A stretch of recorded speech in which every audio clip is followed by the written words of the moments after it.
Welcome back to Season 3 of Being Unapologetically Authentic with your host, Jean Tian.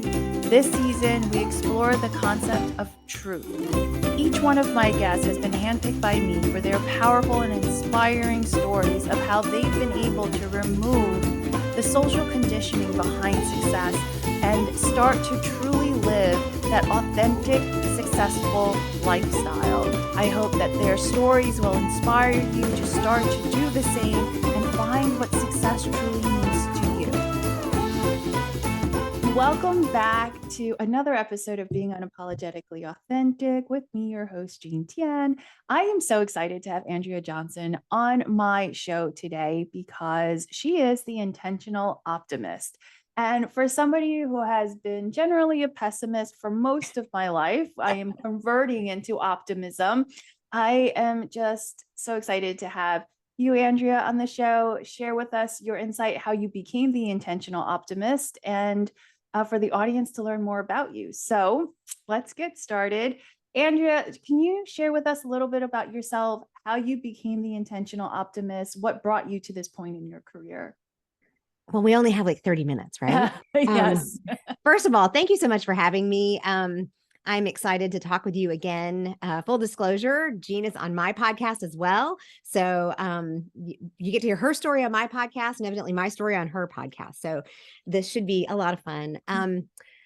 So I don't know that I would ever have said I was a pessimist, but I've always been a realist. And the big tipping point came when my mother, who fought breast cancer, well, lupus and then breast cancer for many years, passed away in 2017. It was just a wake-up call. I was 50. And I said, I'm done playing small. I'm done not doing what I want to do. But I don't know how to get past this idea that things aren't working for me. And so I just sat down and did a brain dump, and I just kind of dug into all of the personal growth I'd been doing for years. And after kind of page after page after page, I actually found them the other day in my notes. There's just documents full of like words and phrases, and I kind of collected them all into like different pieces and ended up with 6 tenets. And those tenets were kind of loosely based on Proverbs 31, who, if you don't know, the woman mentioned in Proverbs 30, chapter 31, it's basically the queen mother is telling the king, you need to find a woman, and this is what you need to look for. And I think that she's been misunderstood for many, many years as being this, I don't know, perfect little wife. And the reality is, when I took a look at her again, she's not. She's an amazing woman, and including a businesswoman and a philanthropist and a shipping magnate and a real estate developer. And he's well known because of her, right? And I thought, let's go with this, right? So what I did was basically put together this roadmap for myself. And looking back on it, half the time we do things and we don't realize what we're doing. But what I was giving myself was a roadmap out of anxiety and fear and mediocrity and settling and letting somebody else decide for me. It was almost this, here are the stepping stones, Andrea, to being the critical thinker you like to think you are, to making decisions for yourself, and for helping other women to do the same thing. And so that's kind of how it started. And then it morphed into, well, I guess maybe I need to tell people about this. And I ended up starting a podcast when I was listening to another speaking coach say, is podcasting your next stage? And I'm like, yeah, it was during COVID, and I was out in the middle of the workday weeding my garden, and I just had that in my ears, and I stood up and said, yes. So it became, that's where I started sharing. I also have over 23 years as an administrator and operations manager in university medical settings. So on the university side of 2 pretty prominent universities in cancer research and other school of medicine jobs, and discovered that I love working with people. I just don't like managing people, because managing by definition, and I've talked about this, is keeping the status quo. Yeah. Let's just keep the system going. And I'm like, but the system is broken. The system sucks. So, but what I realized was I really like to help people. And so I was introduced to the opportunity to become a Maxwell leadership coach. And that meshed really well with my intentional optimism. And I said, I think this is what I'm going to do. And so finally, several years later, I went full time in my business in August of 2021. Like, what was it? Congratulations. Yes. And so it's been a journey. It's been a wild ride. And I'm now launching in the next several weeks a Patreon community that kind of goes behind the scenes, because I'm not the I love showing up well made, right? I love showing up with the lipstick on and the purse that matches the shoes and all that kind of stuff. But that's not the real life we live. And part of my goal is to be the most authentic I can possibly be. So that new community is a look behind the scenes. It's like, what is it like to become and to apply these principles on a daily basis? When I get angry, when I get my emotional system gets completely triggered, what do I do? And so that's the newest venture, to just kind of show people you can do this too. This is I not, love that. I'm not unique, right? Yeah. So, I love that because I think social media has made it mhm. almost impossible to show that side. Yeah. So the fact that you are taking it and showing the behind the scenes and being authentic about it too, right? Not glossing over, the real vulnerable and down and dirty stuff of what entrepreneurship looks like, I think can be so beneficial to all of us, because you don't need to have like you said, you don't need to have it all together Mhm. in order to start something. And the fact that we can start, no matter how ugly or dirty or imperfect it is already, what I call quote unquote success in my book, right? Like Yeah. literally. I So love that. yeah. So we just blended the two together. So Yeah. yeah. So what is an intentional optimist? So, an intentional optimist is somebody who knows themselves and wants to live in a way that both honors them and others. And there are 6 tenets to intentional optimism, but I'm also discovering that a lot of it is based on our core values. Mm-hmm. So to know yourself, you kind of need to know who you are at your core. And so when I know that, then I know how to start living. And the 6 tenets include optimistic, which is things like hopeful. And this is not toxic optimism. I'm just going to say it right now, because you can see all the sides. But it includes being willing to be proactive and make a plan. But optimistic, number 2, is present. Mm-hmm.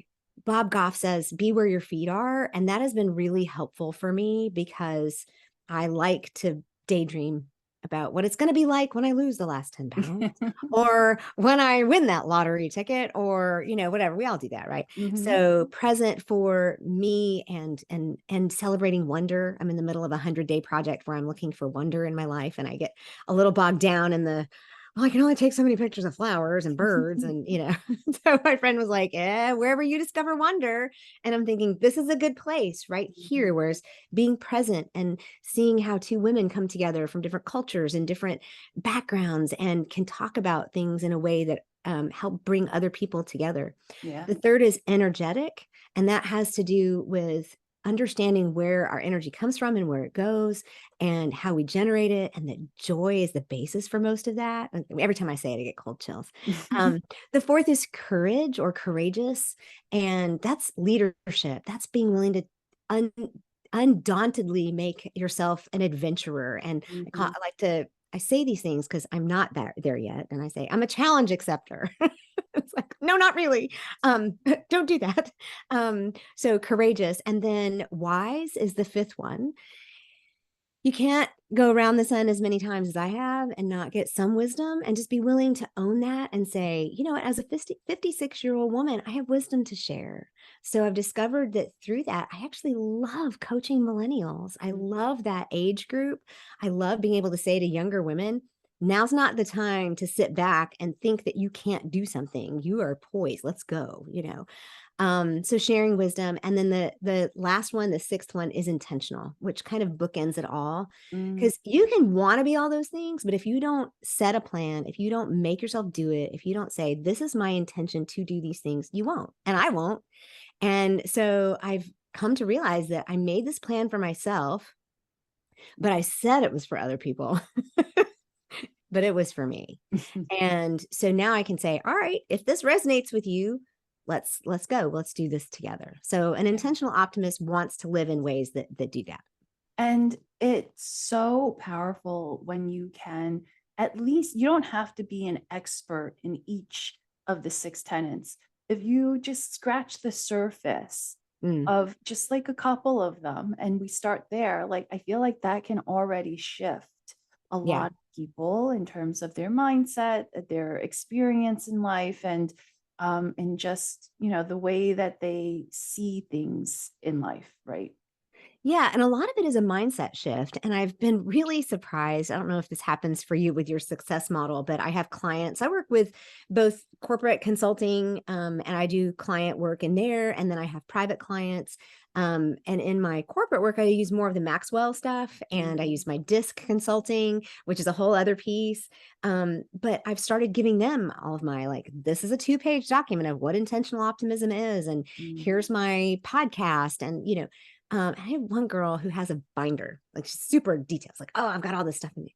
And she said, I was out in the this is a medical type facility. She says, out Mhm. in the surgery suite, and this thing happened. And I was like, oh, wait a minute, how do I deal with that? And she said, I went back and I flipped open, and it was like, oh, there it is, courageous. I need to do this piece and be That's courageous. I'm like, awesome. are you kidding me? I mean, it was just to have somebody say, I referenced your work, but you're right. It doesn't have to be all of it. I'm not Mhm. all of it. Right? If I was all of it, I would, like, the book would be out there, and not that by the time the book comes out, I will be all of it, but still it would be very different. And for me to say, I'm not it, right? This is a constant becoming and a constant growing. And I lived the life of thinking I had all the answers, Jean. That doesn't work. And so I just said, I don't have all the answers, but I can help find them. And I think women work really well when we work together. Yeah. So that's why I said, let's do that. I think that that's so amazing. And there's a couple of things that I want to touch on there as well is, I think the core value is something that you said earlier that I think really hit me because I was kind of stalking through your blog and there was one blog article I think you wrote recently about your core values, right? Mhm. And I think it's such an important part of the process in terms of becoming who we want to be because it really is a necessary step in grounding, right? Who we are in the present and now, and who we want to be going forward. But for so many of us, and for myself included, when I started this process, it was very difficult to know what my core values were because we've never been taught, well, what are our core values, right? Like we've never even been told to think about them. And so, how did you get started and how do you recommend to others? Like, what do you recommend to somebody who's just starting out, who wants to know or to learn more about what their core values are? What would you recommend? Well, the first thing is core values are very much in the atmosphere right now. I mean, people are Mhm. saying them, and I want to make sure that we have good definitions. Yeah. There are values talked about. There are core values, and when other people give you something that you're supposed to take on, that is not a core value. Mhm. It might be core to their teaching. It might be core to how you participate in society. But, people say, well, I know what my values are. I'm like, great. Those are things you value. Your core values, the definition I use, are the things that are you no matter what. If you are 3, if you are 83, if you are happy, if you are sad, if you are married or single, if you are heterosexual or homosexual, they are you no matter what. They have nothing to do with your religion or your beliefs or your politics, because those things all change. I mean, ask anybody who's switched political parties, they change, right? Your core values are you at your core. And the best way I can explain it is the things that really make you angry Mhm. are probably triggering a core value for you. So, my top 3, I've said for a really long time, are freedom, authenticity, and community. And I've realized, but here's the thing, they don't change, but sometimes we get them even more clarified. Mhm. When you You ever clarified butter? Yep. Yep. So you can, if you don't get all the cloudiness out, right? It's like you're almost there, but real clarified butter is clear, Mhm. and good olive oil is really clear. I mean, it's like those kinds of things. You want it pure. So I'm realizing that the kind of the core in my need for community is just a need to belong. Mm. And so I was trying to manufacture that by creating communities, like a Facebook group with 500 women in it and that kind of stuff, and didn't get it there. And none of that happened. But I realized that it was through different life circumstances and friends speaking into my life that Mm. it was belonging. So freedom, though, and I love to, this is a great one because a lot of people say, well, freedom is definitely a value for me, especially as it is in America or in the United States. And I said, but here's the deal. Freedom for me goes all the way down to the way I think. Mhm. It's not about, I can be free if I'm just going to say this, I've never been incarcerated, but if I'm incarcerated, I can still be free because it's Right. how I think. Right. For instance, my mother used to say, and she just wanted to be inclusive, right? She's like, I got this new thing. Don't you like it? And it was this immediate quandary. What do I say? What if I don't like it? I can't be honest. She's telling me how to think. And I know people are sitting out there thinking, that's a little like hair splitting. I'm like, I know, but that's just, that's because it's that core for me. Or my husband would start a sentence with, wouldn't you agree that? Like, well, immediately the answer is no, Yeah. until, you can ask me, what do you think about this? And, when we don't honor our core values, we constantly feel that conflict. Being authentic goes right along with that. It's how do I tell my mother I don't like that thing that she bought? Or how do I tell my husband that has stuck with me through all of this journey for 28 years? How do I tell him, I don't agree, because Yeah. I want to be authentic and I want to belong, right? So they all go together. Mhm. You can have anywhere from 3 to 5. I have a small course you can walk through. I have a freebie that is like, if you're paper oriented, that's totally free that you can Mhm. walk through. But the best way to do it is look for the things that you um, really just can't live without, right? It's like if you put faith and family and country on there, I'm just going to challenge you and say this is going to come out. So what happens if our country implodes? What happens if, and there have been plenty of countries throughout the world and throughout history that people have survived quite well in without having the country survive, right? Right. So there are ways that we want to make them external, because when we look internally, then maybe people won't accept us if they know what our real core values are. Mhm. But the disconfirming evidence there is that people have proved me wrong every time. And I led a workshop recently, and I'm going to start doing those as well, because I just had no idea that it would go over so well in a workshop setting, because it can be something that can take you 30 minutes or it can take you 3 months, but one of the things I said, so why don't we want to know what our core values are? Why don't we not look inside? And this one woman piped up and she said, oh, it's because we're afraid we won't be accepted for what they are. I'm like, yeah. And we're afraid we're not going to like them. But here's the thing, you're never going to discover something about yourself that's true that you don't like. Now, you might discover a trait that you want to fix, but if it's something like freedom or the need for belonging, or these are things I treasure. So they're not just for me. I treasure it for you. I want you to belong. Therefore, everything for me is very welcoming. And that's how it shows up. And when it's undermined, I have a problem. And it's very easy for me to make decisions because I know what they are. So there's a lot of ways you can start. A lot of it is just looking at what upsets you and then go with the opposite.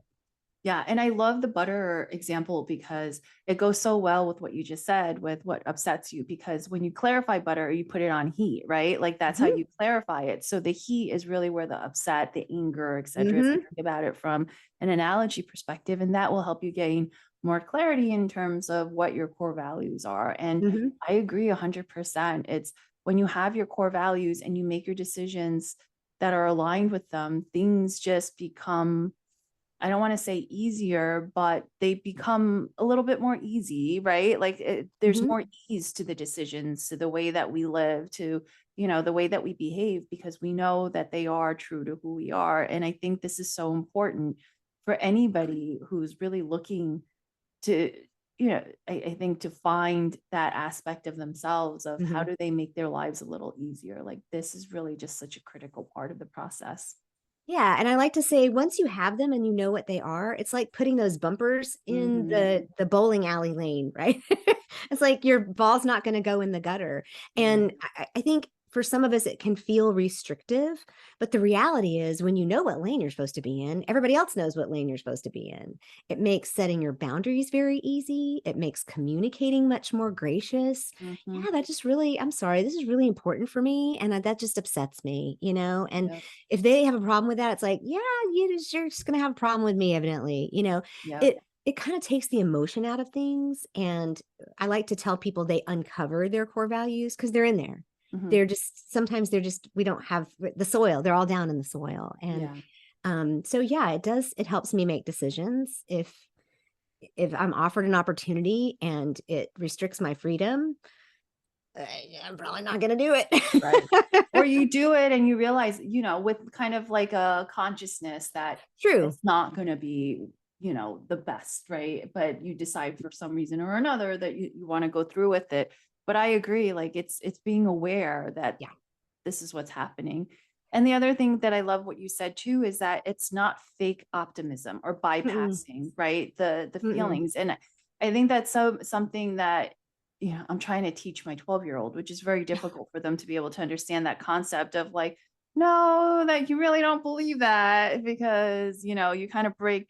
And I think this is the best example is that I think so many people, they go into this situation like my 12-year-old, he goes in and he's like, yeah, I'm going to do it. I'm going to do really well. And then when pressure comes along, meaning Yeah. there's challenges that comes along, he automatically cracks under that pressure Mm, and it just falls apart. And that's when you can tell like it's not real optimism, right? It's yeah. not real confidence. Yeah. And it's very difficult explaining that to a 12-year-old, but it is so important to have that authentic optimism, like to Yeah. really believe in what it is that, like you're looking for, right? And so, how can people gain that optimism that's like the real hardcore optimism that will be that will withstand the pressure? Yeah. So I have a 14-year-old that's very similar, 14-year-old boy. Um, so we can Mine's a share boy those. too, yeah. Yeah, we can swap stories. Prob- But for me, I don't know if you know Enneagram stuff, but I'm a disc coach, but I understand Enneagram, and I'm a Enneagram 6 with a very strong 7 wing. And the 6 is always afraid of what's going to happen. It's like the Mm, anxiety is very high. And so planning is a big deal for me. But what I had to understand was it's okay to be able to see the bad thing that could happen.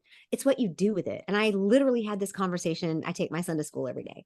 And I had this conversation with him because he had done something that he got in trouble for. And I said, so it doesn't make you a bad person. It doesn't mean that you've done something that can never be repaired. It's just, what are you going to do now that you know that happened? It's like exactly like you were talking about with awareness. I mean, how did we survive with parents who weren't coaches?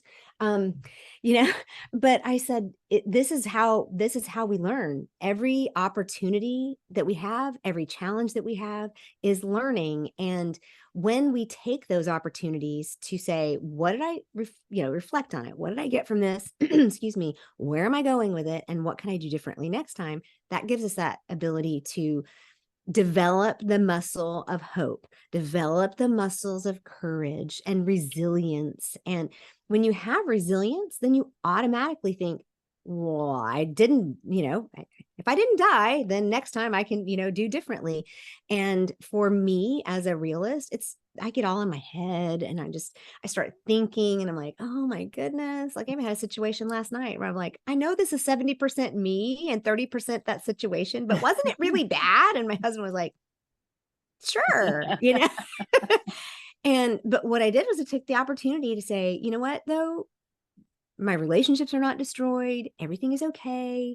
And I am going to take this information and move forward. And that's really what it's about. It's a lifestyle. mm, Choosing to have an optimistic outlook is a whole lot more about how you choose to see the future than it is about how um, than it is about how the future really is. And, I choose to say, I am going to have hope. I am going to have courage, because 9 times out of 10, just like Seneca said, it's like, luck is where opportunity meets preparation. Mm-hmm. And so that's kind of where I want to be. I always want to be in the situation where I've done what I need to do for myself. Mm-hmm. Whatever comes along, I'm ready to go, which means it's always going to be better because I'm getting better. And another thing I tell my clients, and even my son, is the future can be better because you get to make choices. Mm, yeah. And that's such an important piece of advice, right? Is that we get to make our choices, which I think is something that that truly gets overlooked in so many of our situations. And so I'm glad you brought up clients, because I wanted to ask you, like, who are the people that normally come to you for coaching? So on the corporate side, I tend to work with middle managers and lower junior C-suite kind of people. I tend to mostly work with women. I say I'm a women's empowerment coach Mhm. and leadership. But I tell you, I just have grown to love millennials. And I love the fact that they are right at that sweet age where they have enough authority, they have enough confidence, they have enough life skills and enough experience to say, you know what, I think I might want to do something different. So private clients that come to me are usually women who want to be bigger and better than they are. Any coach is going to tell you that you can probably get there on your own. It just might take you a lot longer. So I do kind of a hybrid style coaching. I can walk people through. I'm licensed to do John Maxwell books, so I do Mhm. that. But I also have a small group program that is literally women who meet twice a month, and we kind of set goals and intentions for the month, and we encourage each other, and we come back in and we just check in, and I kind of teach intentional optimism in there. So those are my main kinds of clients. But I also am launching a Patreon community. So Yes. Yep. that's going to be a different kind of client that's mostly Mhm. just a listening. But it will have there, I'll be posting in there and that kind of thing. So that's the kind of clients that I talk to. That's awesome. And where can they find more information about all of your programs and how to work with you, whether it's a workshop or one-on-one, and even on your new Patreon subscription? Sure. My website is theintentionaloptimist.com, and it has a the in front of it. So on social media, you can find me on Instagram and Facebook and LinkedIn as Andrea Johnson or The Intentional Optimist most of the time. I have business accounts, like you can find everything though on if you go to my website and then put in the / links with a capital L, you'll find all of them, because I'm kind of a little everywhere. So I may pare some of that back. Every once in a while, I have to simplify, but that's pretty much where you can find me. And we'll update all the stuff with every time we start something new, we'll update it. So it's there. Yeah. And definitely check out Andrea's blogs, because they're so well written. I was going through some Oh, of them and I love just how you share, and everything is just so informational as well. Like, from not only what you teach, but also incorporating it into your personal life story. So I thank you. absolutely want to recommend to the audience to check that out too. Thank you. And there is one last question that I've been asking all of my guests for this season, because the season's theme is truth. And Oh, specifically, yes. And specifically, I'm hoping, or my goal is that the audience will listen to these episodes and it'll inspire them or empower them to look for their own truth behind success. So the question for you is, what is your truth for success? Or what is your truth behind success? number one, it is mine. It is uniquely mine. Mhm. And I need to trust that it's mine. And I need to allow others to see it. So um, the simple fact that I've been given a message is enough truth to move forward. I love that. I love it. And so for the audience members out there, I actually, no, before I even go there, sorry, is there one last piece of advice or anything you want to share with the audience before we end for today? Well, I think it's just that don't ever think that you don't have the ability to be something amazing. Mhm. Every single person is created uniquely with a specific reason, and you're here for us, quite frankly. If you think that, I'm not here for anybody, it's like, yes, you're here for us. And if you don't become all that you could be, we are missing out. So please give us the gift of becoming all that you can be. Yeah, that's such a powerful advice as well. Thank you so much for being on this show. Thank you so much for sharing your wisdom and all about the Intentional Optimist process and tenets. I love it. It's so informative. And so for the audience members that want to learn more, definitely check out Andrea. I love her. Actually, what I was going to say was I love your Instagram, because I know that you go and you share stories about your son, and then you share affirmations. And so it's so good in and of itself, but definitely follow her there. And yeah, talk to you guys next week. Thanks, guys. Bye-bye. Bye.